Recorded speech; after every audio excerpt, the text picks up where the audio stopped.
मनापासून स्वागत। तर आज आपण शिकणार आहोत अख्खा मसूर याची भाजी।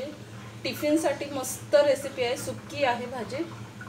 इथे मी साधारणतः 1 कप मोड आलेले अख्खे मसूर घेतलेत। एक पूर्ण दिवस म्हणजे एक 8 तास पाण्यामध्ये भिजत ठेवलेत, नंतर फडक्यामध्ये बांधून 1 दिवस मोड काढलेत। तर 1 दिवसाने मस्त असे मोड येतात।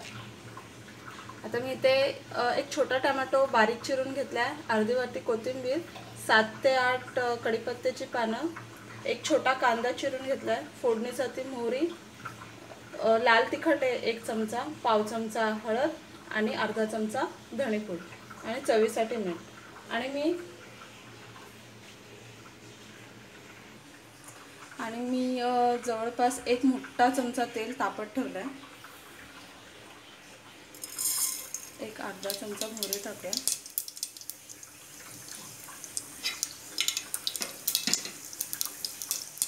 मोहरी चांगली तडतडते। बारीक चिरलेला कांदा टाकला, तो कांदा गुलाबीसर होईल।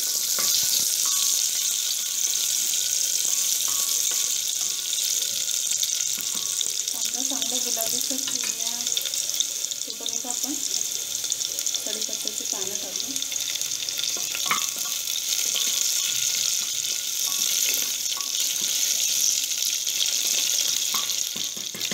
एक 2 मिनिटात कांदा गुलाबी होईल।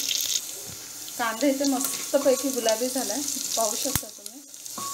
आता आपण ह्याच्यामध्ये आपले मसाले टाकूया।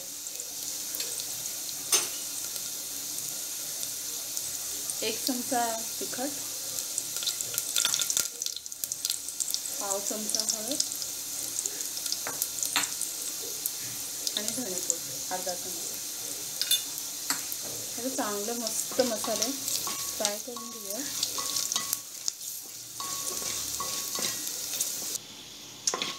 मस्त मसाला एकजीव झालाय। आता आपण आता टोमॅटो टाकूया।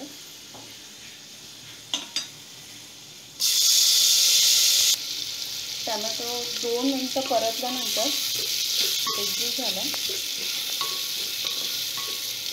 आता आपण याच्यामध्ये मोड आलेली अख्खे मसूर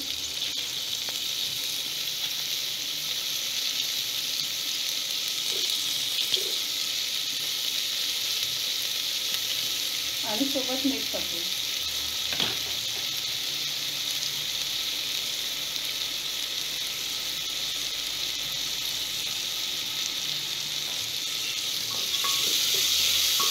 मिक्स करून घ्या।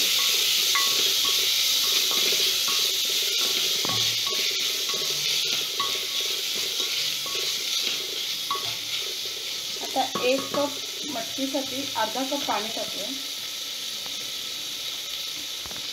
1 कप मटकीसाठी एक अर्धा कप पाणी मिक्स करून घेऊया।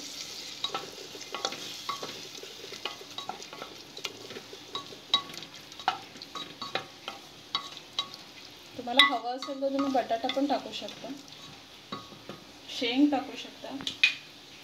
आता ह्याच्यावर एक 2 मिनिटं एक शिट्टी होईपर्यंत, 1-2 मिनिटात एक शिट्टी होईल आणि फक्त एक शिट्टी देऊन तुमचे मसूर एकदम रेडी आहे। तर मी आता ह्याला झाकण ठेवते।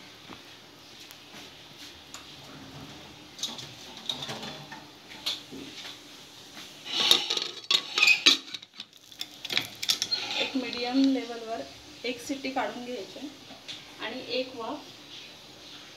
एक शिट्टी काढून एक वाफ कोंडून ठेवायची आणि 5 मिनिटांनी मग कुकर उघडायचा। आता शिट्टी झाले का बघूया। झाले, चेक करून घेऊ।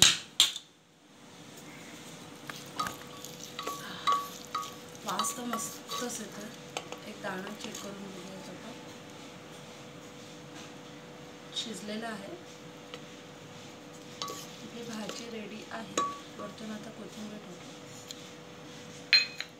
आणि मिक्स करूया एकदा पुन्हा।